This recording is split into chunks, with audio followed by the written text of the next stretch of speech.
Hello and welcome back to the Folk Podcast. Now, as you may notice, if you're watching this on YouTube, this is a video recording, which we don't do very often just because it's a lot of... I have 3 screens going on right now, and I just don't really like doing it this way. But we are talking about Vikings Valhalla. Don't worry, this is the last time we'll talk about it. But we recently did our first impressions of Vikings Valhalla, and then immediately afterwards, we all finished the series, and we were like, well, we should probably talk about the actual review. So that's why we're putting on YouTube, because this is going to serve as a Vikings Valhalla review. So if you've never actually listened to the podcast before, I do have 2 co-hosts on here with me. I have Ian and Caleb, my friends in the community, and we've been doing this for nearly 2 years now. We've been doing the podcast with over 76 episodes as of watching this one. We cover a wide variety of subjects, including how to get into the faith, our personal experiences. We also bring on guests who do things within the community or are just getting into the faith or have been in it for a long time. We bring in creators and musicians. We've had a wide variety of content on there. So if you're looking for more Wisdom of Odin content, definitely recommend checking out the Folk Podcast. It's way more laid back, which is why it's hard to do a video. I've already had to do this like 4 times. But anyways, I do want to give Ian and Caleb, give everyone like a 2-minute introduction into who you are in case they don't know, and then we'll move into the conversation. All right, I'll go ahead and I'll start. Hi, my name is Ian. Yeah, I've been part of the Wisdom of Odin community for shortly after it started. Fellowship leader up in central Midwest, Minnesota specifically. I've been a Norse Pagan going on 10 plus years now, primarily work with Hell. Instagram is @DesertPagan. I'm going to be changing that name shortly because I no longer live in New Mexico. So eventually that's going to change. Yeah, Lake Pagan, something like that. I'll get creative with it. But yeah, I'm excited to do this review. So I'm Caleb. I was one of the original 9 that went to the first gathering, and then we grew this community to what it is. I'm the one that does all the hand poke tattoos that have been seen throughout. Yeah, like I'll show them off now. But if you're interested in those, you can look me up on Instagram at Bigurn. It's BIGBJORN. Caleb, did you just say BJ? That's how you spell Bjorn. Okay, the reason I say that is because this is an explicit podcast, so it's not... We cuss on this, so fuck. Get them all the way. Fuck, boys. There's no way this video is getting monetized. Okay, so how this is going to work, this is completely 100% spoilers. We are completely talking about the entire series here, the entire season of Vikings Valhalla. So you have been warned. This is spoilers. Spoilers. Just don't turn away if you don't want spoilers. All right, that's enough. So basically, we told Caleb about the impression video, and he watched it that Sunday. And then we got a text later that day, and he was like, hey, I finished it.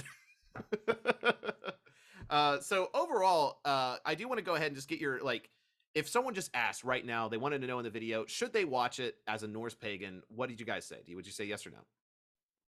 I would say yes, 100%. I would say yes. I agree with that. I didn't expect my wife to get into it. She was more into it than I was watching. Oh, really? Yeah. I mean, just talking to people within the Discord community and stuff like that. I mean, Caleb wasn't the only person that went and sat down and watched it from start to finish, basically in one day. There were several other people that did it, as well, that, later that day or, within that week after we had recorded that podcast episode and shortly after, the show had been released in general.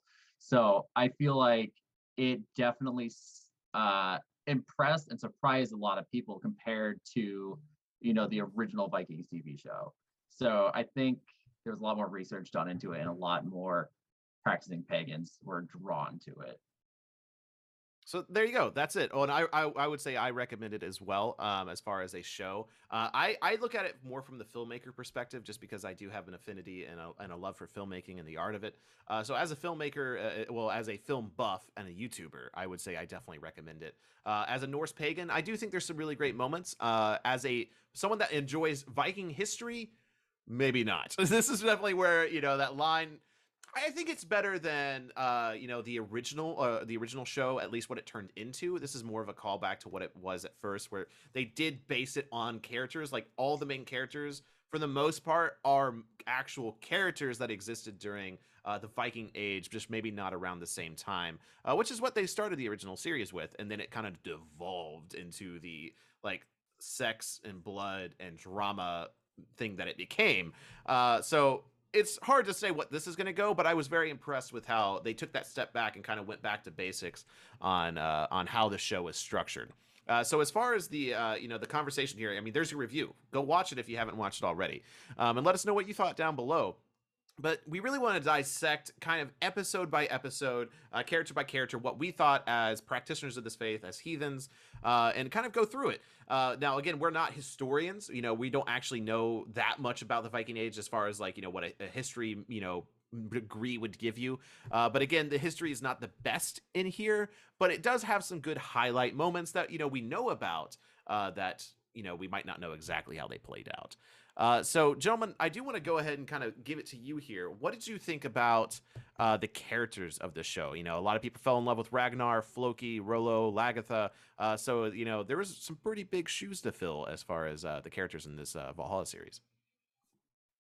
Well, I mean, we discussed it, in the podcast episode that we did on the initial episode review with Harold Sigurdsson, where he had this depiction of, how did you describe him, Jacob? Like your typical okay. Portland, yeah. No. Well, Californian yoga master that drinks kale every morning with a man. There it is. Yeah, it's very much, I think they went for that sex appeal, and at first I was like, oh great, here we go.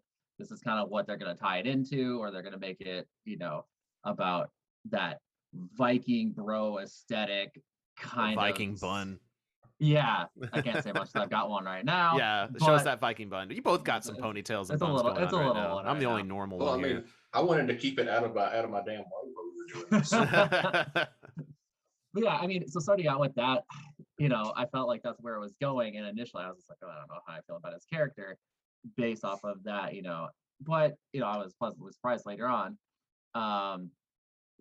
And yeah, I don't know. It was just, the character design was, I feel like, a little bit more, thinking back on it now and having finished it and where it had gone, I feel like it was reasonably done, where I think they made these individuals to be as, I don't necessarily want to say real to life, but as believable as possible. More so than where Vikings was, they made him almost to be godlike in some ways and aspects. I don't know. It was, and this is something I talked about too, is they actually did, pertain certain characters to gods, where these characters are more or less just heroes, and that's all they have to live up to. Yeah, and I think that was a nice, fresh start almost. It was very refreshing to see that. I liked what they did for the most part on everything. I remember, I think the last time I talked about how the first time Freya showed up on the show, I didn't like her because it seemed like all they told her to do was get in that boat and just start screaming, and that was the first impression that I had. So I was like, I'm not going to like her, but she actually turned into a really good character over the course of the show. And then I like the character development that they have between. I guess I should say I like the way that Leif develops throughout the show, because he's really quiet and reserved. Well, I think that's something we mentioned in the first impressions video, is Leif was the character we were kind of on the fence about, just because he didn't really get that much time to be interesting. Mm-hmm. Well, no, he got a lot of time. He just wasn't very interesting. Yeah, and it just takes some time to. He's more of one of showing in action than it does with the way that his character speaks or says things in the show. I definitely say I was very similar with Harold, right? Harold. Yep, it's Okay. Yeah. I wasn't too sure on him because, again, I was very off put by how Californian how Californian kale juice he looked. But at the same time, he did grow on me. Now, I do really wish we got more of his obviously berserkier stuff, because or I guess he would be like an Ulfender, because he had a wolf head, right? Yeah. Yeah, it was well and done. it's like you get like one scene of that, like, and then all the other all the other action scenes with him are him in just normal armor. So I was really hoping that we'd see more of that because it was really exciting to get to see that. Now it does seem at the very end there with Leif that he's going to go down that Eric the Red or Eric Bloodaxe. Which one is he? I can't remember. Eric the Red. They call it Eric the both. Red. Yeah. Yeah. Okay. He's more commonly known as Eric the Red. Yeah, okay. So it seems like he's going to start going down that berserker path a little bit, with unleashing his blood rage there at the very end. Yeah, I'm excited to see where they take that that particular arc specifically with Leif. Yeah, I'm looking forward to see what they show with it, like what explanations they have for it, the information. I'm curious if they're just going to go straight fucking Hollywood and whatever they want, or if they're actually going to try to be somewhat historical to like what bit of information we actually have regarding it. Yeah, considering the showrunners, history here, probably Hollywood. I'm gonna guess. Probably, but they've done more of like the actual like nuanced pagan things in this show than they did in the original series. So I don't know. I've got a little bit of hope. So on that final episode, we're skipping right here to the end. On that final episode, I do want to ask you, Caleb, is there one thing that really bothered you in that final episode? Like I asked Ian, like there was this like one moment that just really bothered me. I'm trying to think of exactly what happened in the final episode. There was like the big battle and, okay, I'll just say it. It was the human sacrifice scene. It was the first one they showed all season. Oh yeah, that was weird. And Upsala, yeah. I couldn't remember if that was the last episode or if it was the second. It was the last one, yeah. Because I remember that I expected there to be like 12 episodes or something like that. I didn't have a clue that there were only like 8. Yeah. So when the show ended, it was like abrupt for me, and I was like, huh. Oh. God damn it.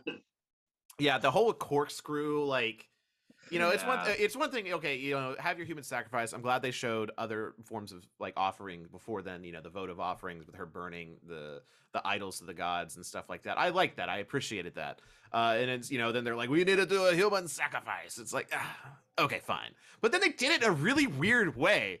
Like that corkscrew was clearly like, please show me the Viking age craftsman that made this like intricate stainless steel corkscrew specifically designed to tap into the nervous system to paralyze someone before human sacrifice. What the fuck? Yeah, well, like thinking about it, it was essentially like a Viking age, or like the end of the Viking age, like lobotomy machine, right? Almost is what it seemed like. Like it was. I don't know. Yeah, it was weird. It was a really weird thing, and I was just like, I don't know about that. I don't know how I feel about this. Well, like the scene itself was what it was, but yeah, the weird Iron Maiden looking, not quite Iron Maiden looking thing, but it's basically like a pole. Yeah, like they strap the dude in, and then a metal like clamp goes across like his forehead like that, and then there's just like this hole that hits like the taps like the base of his spine, and all of a sudden he just goes limp fish, and then they. It was like a humane. Yeah, I was thinking that you made human sacrifice. I was like, is this weird. Like some PC shit? Like, in order for them to have a human sacrifice on television, they're like, well, you have to make it humane. Like, what? Yeah, it was weird. It was a weird contraption. Yeah, the whole time watching, I was just like, I highly, highly doubt they had anything like that. No, I would almost say with 100% certainty, nothing like that has ever existed for human sacrifice, at least not in Northern Europe. Yeah. Whatever. So to take a step back, the first rising action of the show is the bridge battle, which I actually had to look this up, and I didn't realize that the London Bridge is falling down like child song. Actually, its origins do come from this story of the Vikings tearing down the London Bridge. So again, kudos to the show there for teaching me something in that regards, or at least sending me down the rabbit hole I didn't expect to go down. Yeah, I was first off like that episode as a whole was just amazing because I mean we've talked about it on the side where there's a certain point with the Vikings TV show where it got to a point where it was just big battle after big battle after big battle, and it just became this monotonous it just repetitive cycle that they were going through. Whereas like this show definitely had a nice balance of interesting dialogue between characters and the pagan aspect of it regarding like Frey's and just the overall change from the Viking age and paganism to Christianity basically coming in and really starting to make a huge push. And then the big battles were well done and well thought out, and like that one was amazing. It was just the detail and stuff that they put into it, I think, is what really did it for me. Well, and it was just entertaining, like, Yeah. and that's a big thing, like, historical accuracy, like the spiritual aspects, all this stuff. Like at the end of the day, if the show's not entertaining, like it's not worth watching. And and that entire episode with the bridge was honestly just really fun. I really enjoyed it.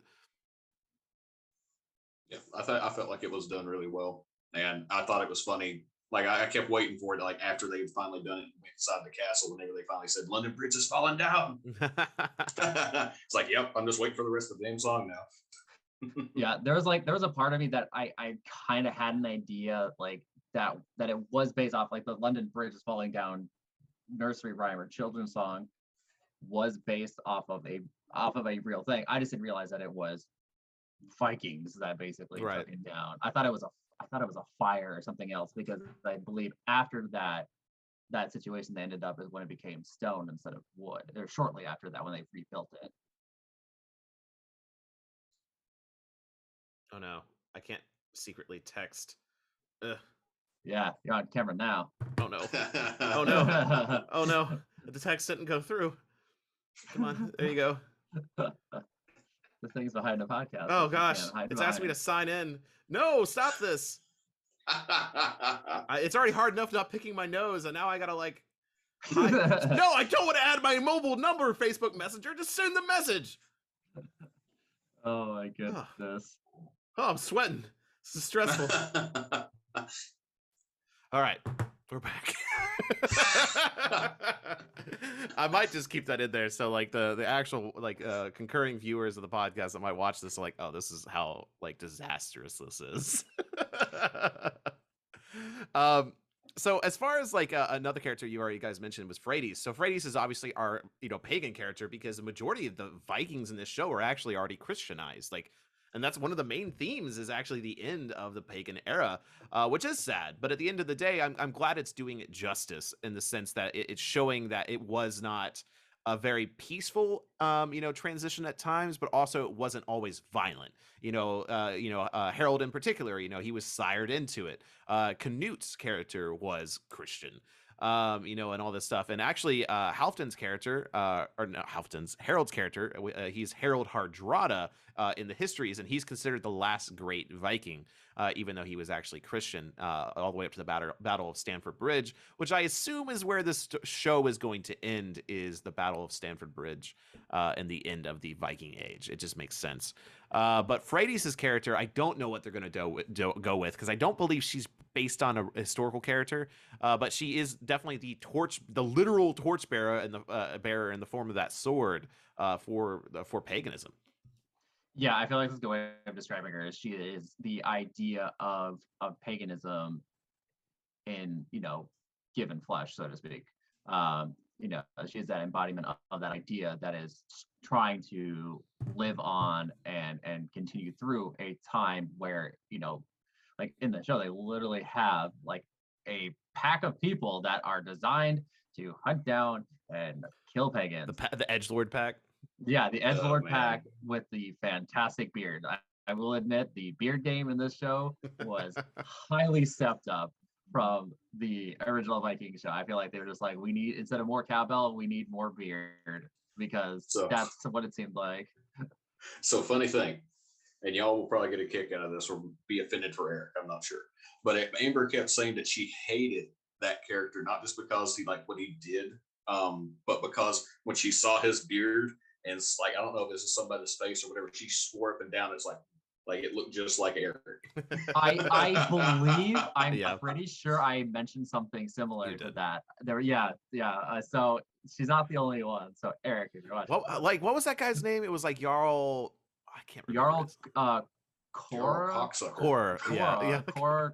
It was like, I think it's spelled Yeah, like Kore, something like that. I mean, obviously it's we have to obscure. hate his character because, like, you know, his whole purpose is killing pagans, even though he clearly is like heavily tied to paganism still, you know, and has very like spiritual and mystical connections. But he believes is on this divine mission from God to end paganism.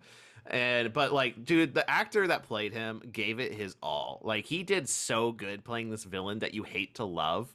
I mean, like that. I mean, I kept on texting you, and I'm like, dude, that last episode, he gets unhinged. Like, you know, it's just like, like the whole time. And I'm like, dude, I love this. Like, this guy. No, I mean, crazy. the actor did amazing. Like, no hate at all against that actor. He was a Right, he was a good villain, you know, because you know you grew to you generally. I loved whenever he was on screen, character. but I hated him. Yeah, exactly. Yeah, so he was a good villain, you know, and whether or not that's just us coming from I feel like it is us coming from a pagan perspective, you know, like it upset us greatly. This, you know, to know that is what he was basically sent to do, was exterminate pagans in the most brutal fashion, you know, possible. But yeah, at the same time, like, he's just a good villain all around.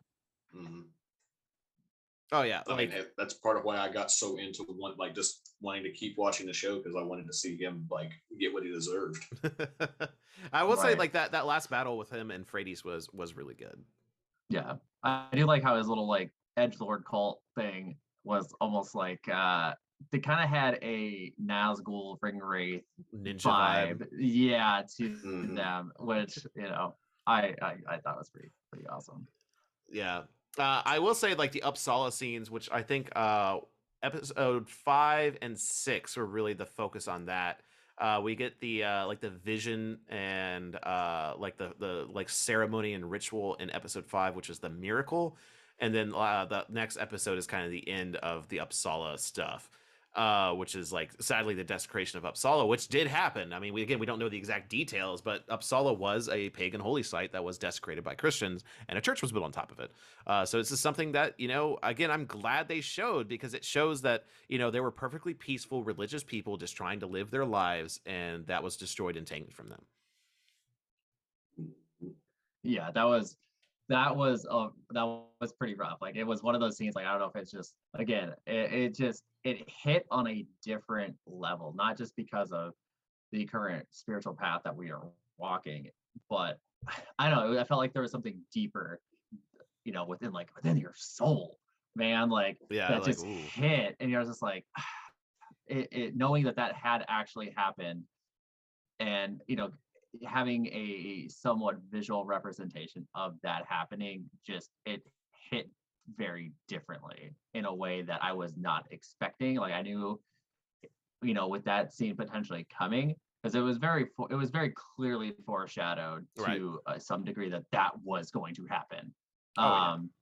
And even knowing that it was going to happen, I was like, okay, like, I know this is gonna be a really shitty episode, and it's gonna suck to watch, but then when it actually did happen, it hit so much harder than I had initially anticipated.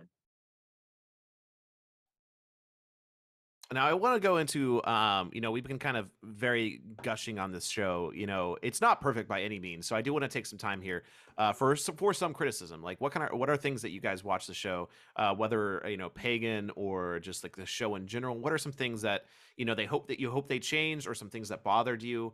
Like, you know, what do you guys have for that? You want me to start? I was saying, like, that is Yeah. actually like a relatively tough thing to, like, you know, I have some minor things, but off the top of my head, like, I really can't think of too much, really. Yeah, as like, again, from the film, we discussed this at length in the first impressions video, where I talk about how it is actually very impressive how much the whoever's controlling the cinematography is actually really knowledgeable what they're doing. You know, they understand motifs and things like that. But overall, I think the show is held back by the youngness of the cast. The majority of the cast is very young, outside of Cora, Jarl Cora, Hakon, or what was her name? Hakon? Hakon, yeah. Hakon, something like that. Hakon, Yeah. Hakon, whatever, and Canute are the oldest members of the cast. Otherwise, it's very, very young. And I do feel like it's held back a little bit by that. Again, I wish that these people were a little older. Maybe it's because I'm getting older. Maybe. I don't know. Yeah, well, I mean, you also have Jarl Olaf as well. That bastard, he was pretty old in that. Oh yeah, to some degree. So I haven't thought about him this whole podcast because I'm like, I just do not like his character. Well, yeah, because of what he does historically. Yeah, he's an ass. So it's one of those things. Yeah, I don't blame you for completely forgetting about him. But yeah, he was. Who is that guy? Yeah, the guy. I'll say it was funny, like right there at the end of the last episode where he runs away like a scared little bitch because fucking Forkbeard is coming. Oh yeah, okay. I forgot about Forkbeard. Yeah. Dude, I love like his Forkbeard. last scene, bro. I love where he was just like, "Here's your first lesson, grandsons. What to do with traitors." Just sailing the ship. I was like, dude, that's kind of badass. Like, no, I like his character. I like everything about him. Yeah, he had a lot of good, good one-liners. He's just a crotchety old man. That's what I was going to say. He's just a salty old man. Yep. I mean, one thing, the original show really benefited from was Egbert was such a good character. Like Egbert, I mean, not only did we lose Ragnar in the original series, at the same time, but we basically lost Egbert, and I think that was one of the biggest detriments of the show is because the duality between the dichotomy. Oh, the dichotomy.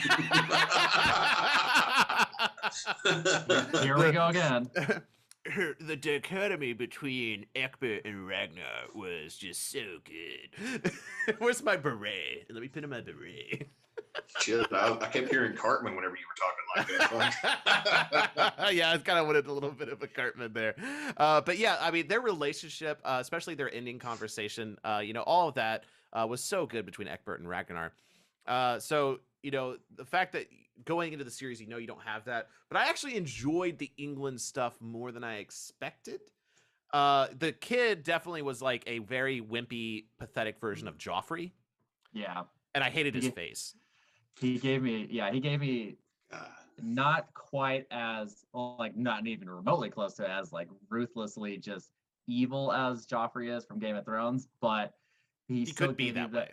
That pompous little prince that silver spoon in his mouth, never did anything, had that arrogance about him, like I am the prince, and then later becoming king, where it just went straight to his head, and he thought he could do anything and anybody would basically do everything that he told them to. And so that scene where he just loses his mind and basically throws a tantrum. It's right before the bridge. Yeah. Is the bridge scene where Canute is basically offering up his demands for why we're not basically come down here or we will fight all of you, and he just turns his back and starts riding off, and this child king is just throwing a tantrum, and it was just the funniest thing to see, because I feel like accurately, even in modern day, that's what I would do, get out of here.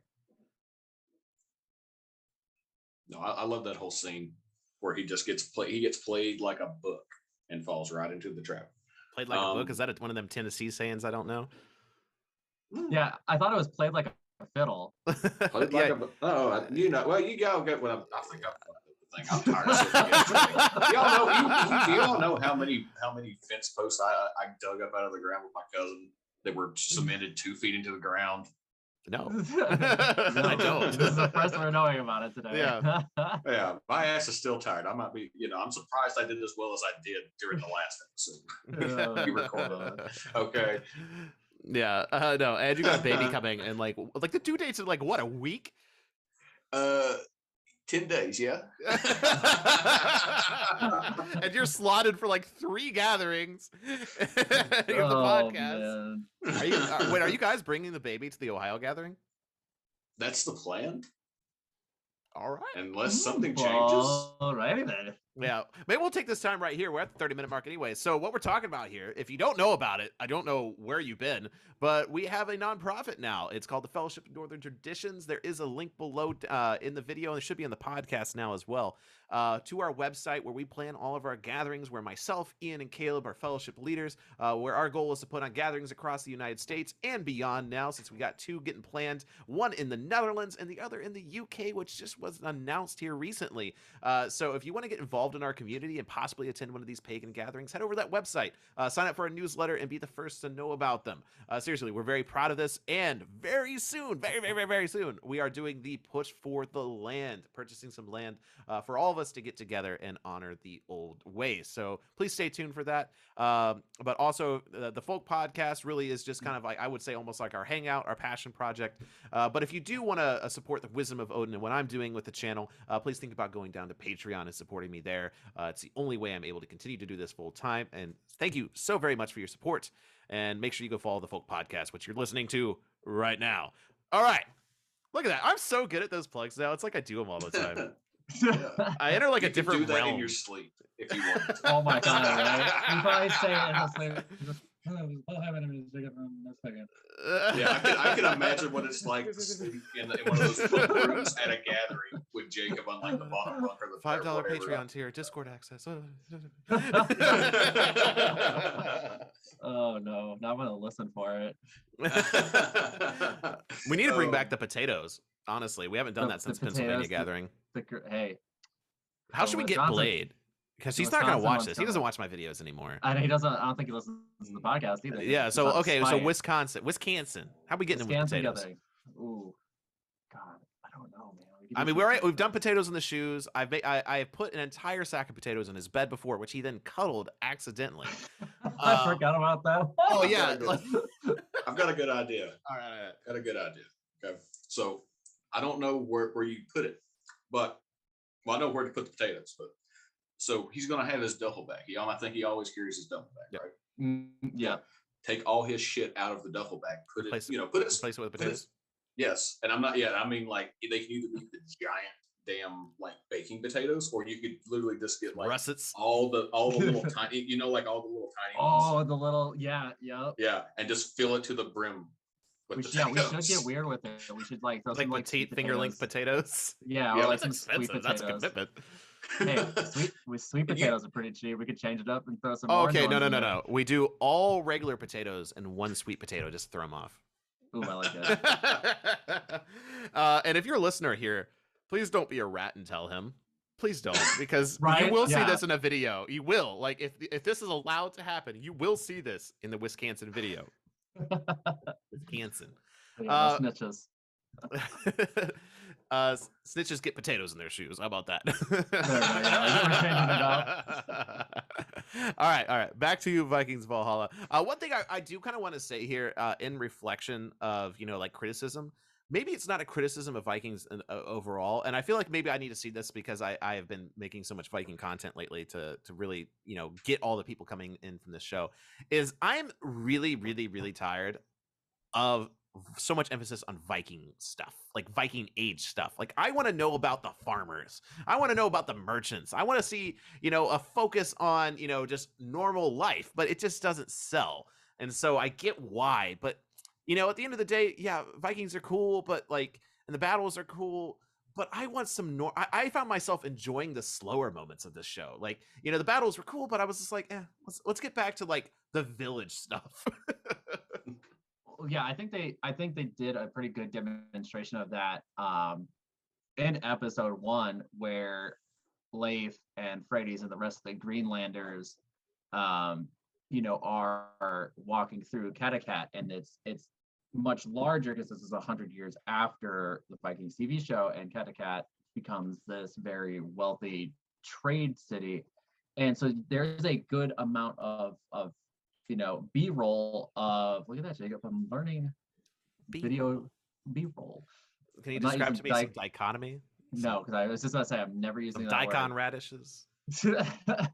But yeah, they do a good job, I think, of showing just kind of what they would believe a city based around heavy trade would be like. And there's a lot of scenes, where they are walking periodically through the show, especially with Cat, where they are walking through the town, and you have merchants trying to sell their wares, and and etc. I think like that I think was a relatively decent job. I don't know. I enjoyed that too, because it does give a brief little peek into potentially what that would have been like in a city that big in that time frame.